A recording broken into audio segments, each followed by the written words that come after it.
What's going on, everybody? It's about that time for a WildCard playoff 2013, 2014, 2013-2014 season, the WildCard playoff recap.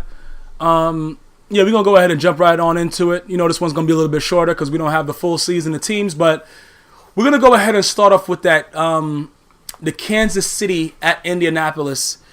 Indianapolis 45, KC 44. I think I gave KC the nod on this one. I didn't even check what I wrote for the last one because listen,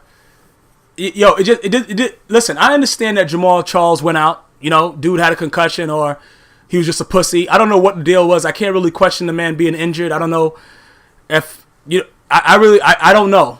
But all I can tell you is this: I don't understand how Kansas City is winning at one point. What was it? What was it, like 38-10? I don't remember what it was. Hold on. Let me look at the score actually while I'm doing this and figure out exactly what's going on here. Let me look at the breakdown real quick. Hold up. Let's see what's going on here. Can I see the game center here? Yeah, let's go ahead and look at the game center and see exactly what happened. We're gonna see what transpired because we got time for this. We could do it like this. So pretty much this is what's going on here. 20. Okay, so it's 31-10 in the second quarter. How the fuck? Like I don't care who's hurt. How does this happen? Hold on, wait a minute. What luck leads Colts comeback against Chiefs? Okay, I'm just looking at the quick things. All right, look. This is the bottom line about this right here. We all know about what Andy Reid did when he was in, Philadelphia. And this is why I have a big problem with the recycling of coaches. I'm not saying that Andy Reid is not a good coach. I'm just saying that he can't do a set of 10 push-ups. And that's a big deal. Because when it comes down to it, I don't really care. Like, I don't listen. If he wants a KFC Go Cup, that's on him. But when you lose, when you allow a comeback of that magnitude, that's questionable. Regardless of, I know they were 2-14 the season before, or whatever like that. I understand all that. I understand that he brought them to the playoffs. I give him credit for that. But it's sort of like what I said about Mike Smith with Atlanta last year when they're beating the shit out of San Francisco and they allow a big comeback. Like, somebody has to be responsible for that. And that's why I'm saying, like, I'm not saying to fire Andy Reid because they had a good season. But you can't be one and done. You know what I'm saying? Especially with a lead like that.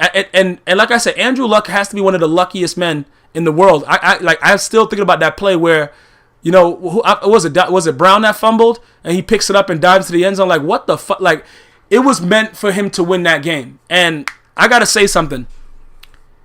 Jim Irsay is a douchebag, for the way he treated Peyton or whatever like that. But I don't think he made a bad decision in replacing, an older Peyton Manning with a younger Luck, because all I see is I just see a much higher ceiling for Luck than Peyton, just because of his whole mobility added to his accuracy, added to his overall stature.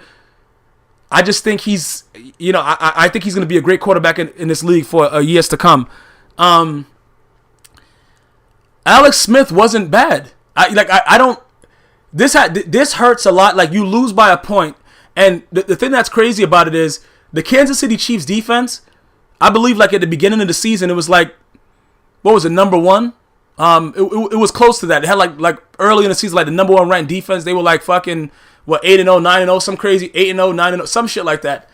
And it goes from that to blowing out the Colts at home and losing. Like, how do you? These are the type of losses. Like, I'd rather you blow me out. Like, if you're gonna beat the shit out of me, so I could go on with my day. I could have an excuse. I don't like. If I'm winning and you come back and beat me, that's like the worst loss you can take. If you're just better on the day, you're better on the day. But this was completely ridiculous. And like I said, I understand that the players are paid to play, but Andy Reid had way too many cheesesteaks in Philly. It's like the same shit. Like, look, I know he went to the Super Bowl. He had Donovan McNabb and T.O. I don't know. I really just don't understand exactly what happened. But I do know that as long as Andy Reid has been around, he's produced some real high-quality offenses. I remember the Westbrook and Donovan McNabb era. That was crazy. And as somebody that watches football, I appreciated that offensive show. But right here, when you're still fat and you're still losing, like, you can't be fat and lose. You see what I'm saying, bro? Like, in today's America, you can't be fat and lose at the same time. Like, bro, you got to be winning. Like, something has to be going on right now. You got to be, you know what I'm saying? You got to be, what's the dude's name? Charlie Sheen in it. You got to be doing something. Like, you got to be winning. Like, this shit right here, this is a very, very difficult loss to deal with. Because when you look at what was happening, there's no excuse. It's just that, the Colts, they weren't trying to get butt fucked on their home turf. They saw pussy and they fucked it. They gave them such a huge. I thought they were laying down. I thought that the Colts were gonna lay down. But the one guy that I said, T.Y. Hilton, I don't know if you guys go back and listen to my recap for last week. The one guy that I said they had to watch, that's the one guy that they let beat them. The one receiver that you have to watch and maintain is the one guy that you allow to come out with a Magnum condom and put it in your ass. Like, this is crazy. He's the major threat, and you're going to leave him one-on-one in the second half most of the time. Makes absolutely no sense. And I'm not saying it's all Andy Reid's fault, but I'm saying that he's the coach that was hired. He's the guy that was recycled. He's the guy that's supposed to be there. He's accountable. That's it. There's nothing else to be said about it. It's unacceptable. I don't, like, him being fired, like I said, like, sometimes you got to take drastic measures. Because it's not about losing, it's about how you lose. If they weren't prepared and just got their ass whipped, then it's like, all right, you know what I'm saying? Okay, it wasn't their day. But when you lose such a substantial lead, that comes down to leadership. That's all that is. It's leadership. And I know guys will be mad. It's not Andy. Yeah, it is, bro. If it's not his fault, let him hop down and give me 10 push-ups right now. Give me 10 squat thrusts right now, like Major Pain. Like, this shit is bullshit. And I don't know what Jamal Charles was doing. They say it's concussion-like symptoms. Like I said, I didn't see a lot there. I don't know. Look, I can't question a man's injury, but I can question a man's heart. And I know if he would have stayed in the game, it would have been a whole different story, even though Alex Smith played out of his mind. Out of everybody that I watched, Alex Smith, from both sides, Andrew Luck and everything like that, Alex Smith shows me, he showed me that he wasn't just the game manager like they said, and how I was saying it last year in San Francisco. Maybe the offense was different. Maybe Jim Harbaugh didn't know how to really coach him. That man could play some football. I apologize for all the disrespect over the year, like the last year, calling him a game manager. He's not a game manager. That man aired it out. He gave everything.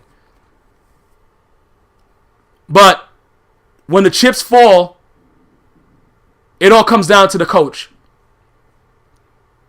And that's who I have to blame here. I have to blame Andy Reid. Like I said, when he was in Philly, it's no way that a man is walking around with a gut that size. You know what I'm saying, bro? Like, at some point, like, at least, like, Rex Ryan got the liposuction, he got the stomach tuck, whatever the fuck he did. At some point, you got to change that up. Like, you can't be walking around like that. You can't be a head coach when the camera's on you and you look like that. I had a problem, like, you know what I'm saying? I thought that he would come out and they would take care of the Colts.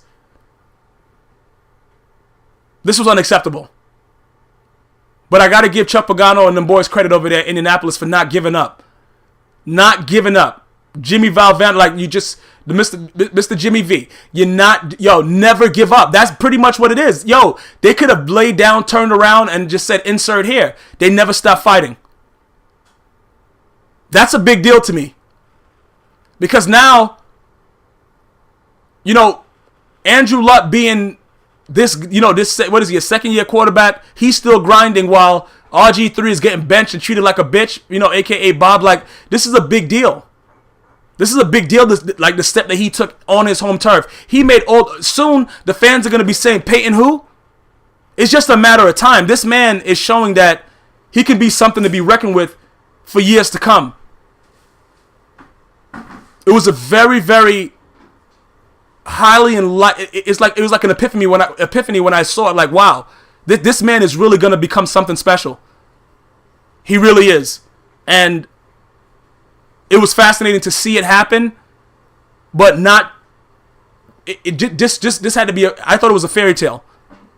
I would have not imagined the score ending 45-44 the way that it ended, and the Colts being on top. And once again, I blame Andy Reid. I give him 80% of the blame. The other 20%, I don't know who to really blame because Alex Smith played out of his mind. Jamal Charles, like I said, I question his heart. I understand that, yeah, it was symptoms and this and all. Look, I question the man's heart, point blank. If you can walk around at this point in this game, you got to stay and play it out. But that's the way that everybody's building everything. All this bullshit, everybody's so soft. You get tapped on the kneecap. You know what I'm saying? You get tapped on the kneecap, you're holding your head. You know what I'm saying? Like, bro, it's just everybody just wants to be injured now. Nobody really wants it. I would probably put the other 20% on Jamal Charles. I don't give a fuck about what anybody thinks. This is unacceptable. And even without them, even without Charles, they went up to that, 38-10 or 31-10 or whatever it was. This is just an unacceptable scene right here. And we have to understand something. The coach is going to come down to the coach all the time. That's why they get paid that money. That's why they get all these luxuries and all this shit like that. You got to be accountable. You got to be accountable for what your team does. This was completely ridiculous. And I feel for you, KC fans. I feel for you because this was fucking a complete abomination. Andy Reid should be ashamed of himself. And, the last couple cheesesteaks that he had delivered from fucking Philly to Kansas City, they should fucking stop his orders. Because this shit is unacceptable. He's ridiculous. He better come back a little bit lighter too. Because now you just look at him as a fat fuck. You see, you could be successful and, look any way you want to. But when you fail, everything that you look like and whatever comes around you is all enhanced. And it's been enhanced now because this guy's completely ridiculous. Unacceptable. Very, very exciting game. Yo, the Chiefs shouldn't have lost it. That's the bottom line. The next game, New Orleans at Philadelphia. I don't even know what to say about this guy, Chip Kelly. His offense is supposed to be so high octane, so high this, so go, all these plays. And then you take a field goal on 4th and 1. Yo, listen, bro. Okay. So you're aggressive, but you're willing to take the loss. Because if you know that Drew Brees is going to come back down the field and fucking Drew Brees you don't fucking take a field goal. And I understand that, they did the percentages and this and that and all this other bullshit. I don't give a shit about percentages. You know the capabilities of Drew Brees. You know that offense is going to score points. You know he's going to get down there. Your defense sucks. You couldn't do it with Asamoah and fucking Cromartie. So now you're going to do it with this bum from the Baltimore Ravens that, listen, look, bro. The bottom line is this. Look, if you're going to be offensive, be offensive. You got to go for it. At this point in this big game, you got to go for it.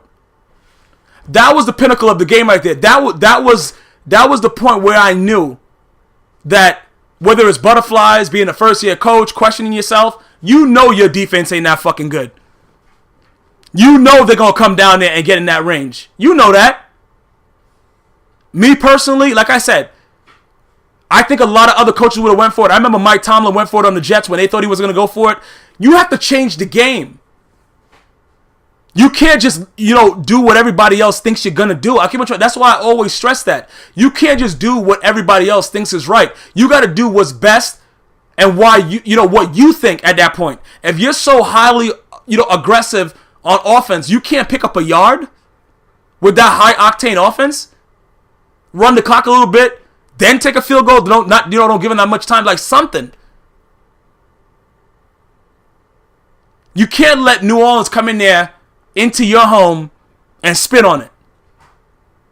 Not even use lube. Didn't finger pop, didn't do anything. Just put it in. Unacceptable. And I think I picked Philly for this game as well. Unacceptable.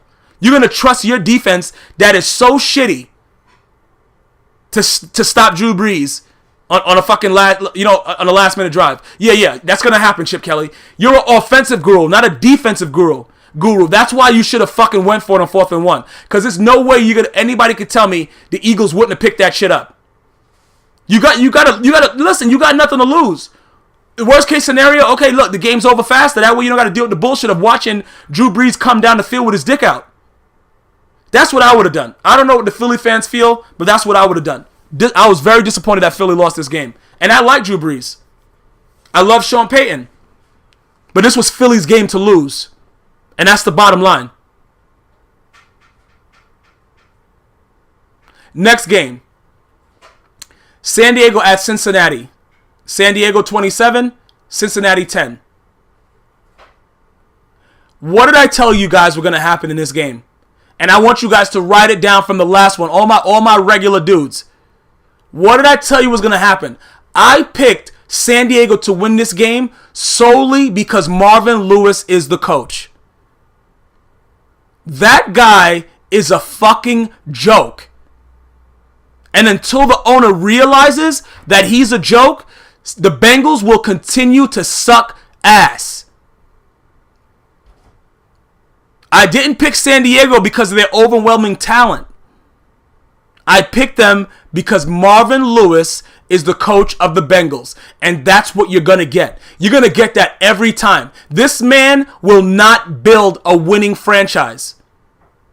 They'll win some games in the regular season. And let me tell you, look, Andy Dalton is a bum. I've been said that. You know, he had some good games, whatever like that. He's a bum. I don't know what they're going to do with him. He's a fucking bum. Phillip Rivers, I don't know if they stole his mojo and Austin Powers returned it to him, but he's playing out of his fucking mind right now. He's playing out of his fucking mind right now. Definitely should be respected and appreciated for what he has come back from. He's had some awful fucking what is it, the last couple seasons? Awful. I'm happy for Phillip Rivers. He deserves it. He had his 19th kid during the game, and then he got her pregnant again and shit, and she gave birth again. But this man deserves some credit for what he's doing. Cincinnati should be ashamed of themselves. They're a disappointment to themselves, the fans, the family, and the fucking... they're just horrible. And I'm telling you this right now. Marvin Lewis comes back next year, it's going to be the same thing next year. The man, he has to go. Some coaches just have to go. Coaches getting fired after the first year. The Browns, LeBron's like, let's get the fuck out. They don't even care. Those are the type of owners that are saying, look, I need it right now. It's certain ways that you can lose. But the way that the shit that's going on right now, this is just completely unacceptable. It's unacceptable at this point. Cincinnati has been doing this to their fans for so many years. At what point do you say, listen, Marvin Lewis, get your itchy ass out of here? The guy walks around like he has a cactus in his asshole and nobody says nothing to him. Either wipe your ass by wetting the tissue first so it doesn't itch, shave your butthole, do something. But he annoys me because his asshole always looks like it's itching. His face is like he's sucking on a lemon. Like, bro, this guy has fucking got to go, man.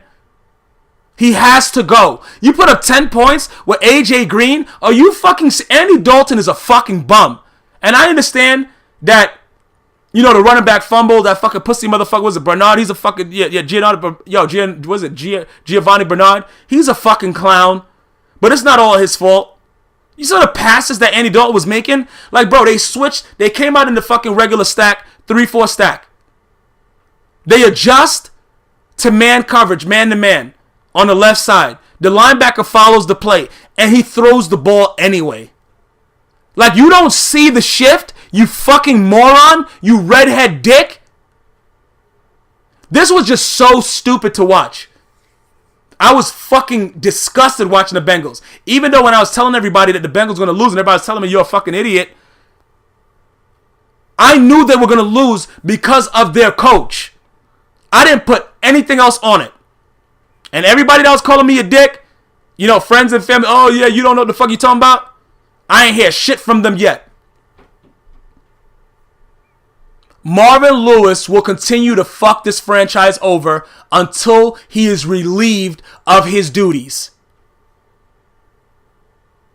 It's that simple. That's it. Nothing else to talk about. Wasn't anything too spectacular. San Diego came out there. They saw pussy, smelt it, fucked it. That is all. San Francisco at Green Bay now. San Francisco 23, Green Bay 20. This was a hard-fought game. And I'm going to tell you this right now. Aaron Rodgers is a bad motherfucker. And Sam Shields got injured early, and Tramar Williams stepped up. played his heart out as he always does. But that was a big loss with Sam Shields. Sam Shields stays in the game. The Green Bay Packers win this game. Without a doubt in my mind. That was a big loss at corner. But you know what? Guys get hurt. It's football. That's just the way it is. That's all that it is. So I can't make excuses. That's not something I can do. The 49ers didn't look too good. You know what I'm saying? But they came out and they played hard and got the job done. That's all I can say.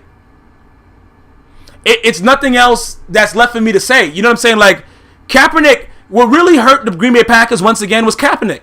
Yo, this guy, every time there was nothing there in the third and fourth quarter, this motherfucker started running like a hyena that got shocked in his balls like it was a bullfighting contest. And no, bro, I seen one time where the linebacker caught a cramp trying to catch him. He was just burning him.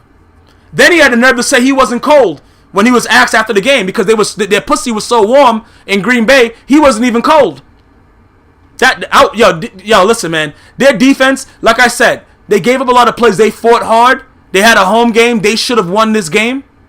The 49ers wanted it more. Vernon Davis had a big, big touchdown. Crabtree looks pretty good coming off of Achilles injury. What else can I say? You know what I'm saying? LaMichael James, like, this motherfucker is running kickoffs back like he really wants to be the next Devin Hester. Guys just wanted it more. I feel bad for Cobb because Randall Cobb came and played his balls off too. He was there with that big-ass scramble. He was there. Like, guys were trying to make plays. I didn't like Mike McCarthy's play calling. Running the ball all the fucking time like you're nervous. You got Aaron Rodgers under center, you fucking fat bitch. Throw the goddamn ball. Why are you being so hesitant? Like, bro, throw the ball. He went drives with just running the ball, running draws, doing stupid shit. Throw the fucking ball. Why waste the talent in a playoff game? It's bullshit. I did not like the play calling of Mike McCarthy. And I don't care about the whole shit. Oh, he's the toughest nails. Oh, he's tough. That's bullshit. Throw the fucking ball. The 49ers have one of the fucking toughest D lines and all the bullshit. Space them out. Take away that advantage. Stop lining up and running the ball against fucking P. Willis. Bro, P. Willis. I can't even get it out. P. Willis. That boy is a fucking monster. Then you got Navarro Bowman. Like, Justin Smith. You got all these fucking Aldon Smith. Like, these guys are monsters. Why are you running the ball and trying to spread them the fuck out? So now they gotta play coverage. Like, what the fuck are these guys doing? Unbelievable. Play calling was horrendous. But at the end of the day, the 49ers came up with the win, and that's all that matters. Very exciting wildcard weekend. Like I said, the biggest thing I want you guys to take from this is Marvin Lewis and Andy Reid are two douchebags. That is all. Now, for this weekend, we got the Saints at the Seahawks. You guys already know where I'm going. I got to go with the Seahawks. Can the Saints beat them? Yeah, but I don't think that's happening on this day. I honestly don't. I'm not going to give you guys reasonings other than I think the Seahawks defense is as fucking hot as a listen, man. I'm telling you right now. I just think they're ready to go. Like, I'm not even going to give any kind of similarities. I'm not giving any synonyms. If these motherfuckers let me down, Richard Sherman could go fuck himself. Defense better play out of their mind, and they should blow the Saints out. That's my prediction. They should blow the Saints out. Colts at Patriots. I got to go with the Pats. The Colts got away with a nail biter. I would be shocked if the Colts are able to pull this through. If the Colts pull this through, Jim Irsay is a fucking genius. And Peyton Manning is what he said he was. If this fucking second year QB can come out and beat the Pats, if I'm Jim Irsay, I'll come out and say, yeah, that's what I was trying to tell you guys. Peyton Manning sucks. I'll just say it outright. No ad libs. Yo, he fucking sucks. Bottom line, if the Colts, I would love for the Colts to win this. I don't see it happening. I see the Seahawks coming out with the red ball from Pulp Fiction, sticking it in Drew Brees' mouth, and butt pummeling him. The Pats are going to put somebody in a fucking full Nelson and fuck him in the mouth. That's all I see. Those are my winners for that. Next game's on Sunday. 49ers at Panthers. This is tough, man. This is tough. I don't know what Cam Newton I'm going to get. I don't know if I'm going to get the Cam Newton that stands up stiff like an erected penis in the pocket or the Cam Newton that wants to win. I don't know what I'm going to get. If I get the Cam Newton that's mobile, I like the Panthers. If you guys catch me tweeting that Cam Newton is standing in the pocket like a penis, then you guys know that I'm going with the 49ers. But I think the Panthers should be able to pull this one out. But if they get pressure on, Cam Newton just sits in the pocket like he's a fucking scarecrow and waiting for somebody to fuck him up. If he plays like that and he doesn't run the ball the way he's supposed to, the 49ers are going to beat them. If he plays like Cam Newton, the Panthers should win the game. Defensively, the 49ers are going to have a hard time. Kaepernick won't be running away from, Kuechly and all the motherfuckers like that. They got some fast-ass D linemen. He ain't running around like that. This ain't no fat-ass fucking bullshit from the Green Bay Packers side. It'll be a very good game to watch. Next game, Chargers at Broncos. This is a real tough game for me to call. I know guys are saying, yeah, the Broncos. No, I don't know. The Chargers already beat them, so I don't know. I have no idea. Because the Chargers, if they're able to get... One thing I know about Peyton Manning, his mobility. If they get pressure on Peyton Manning, I don't know. You got nothing to lose, guys. If the Chargers go out there and just blitz every play, they got a chance to beat them. If they go out there and play conservative and do bullshit, the Broncos are going to blow them out. I like the Broncos. I think the Broncos will win the game, but I wouldn't be surprised if the Chargers pull it out. Because I've been saying that.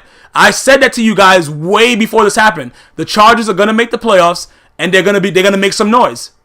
I told you guys that. Because it's just certain things that I see in teams. They have nothing to lose. They're playing with house money. But if they get pressure on Peyton, I would not be shocked at all if the Chargers pull it out. And I'm really, really pissed. Because if the fucking Bengals would have won, the Colts would have been playing the Broncos. That's what pisses me off. Because Marvin Lewis is a bitch. And I would have loved to see Luck beat Peyton. Not because I don't like Peyton, but just because I like Andrew Luck more. He's just a man that goes... I know both of them have great work ethic and all that other bullshit. I understand that. But... I just like that Andrew Luck has been put in a position to take over someone that's pretty much a god in those parts. And he's doing a pretty damn good job so far as a second-year QB. With all that on his shoulders. He's not running around with fake extensions like Bob, a.k.a. RG3, and doing dumb shit. He's just going about his day, business as usual, and handling it. You can't ask for anything else. That's all I got to say. So, I'll be back with the divisional playoffs next week. I hope you guys enjoyed the recap. You know I'm going to be there for you guys. As bad as it is, I'll always get it into you. It may be late, but it's better late than never. If you guys don't appreciate it, you go hop on the nearest fucking icicle pop and sit your asshole in it and tell me how it feels. Until next time, it's always, or not even until next time, until next week, it's always one love.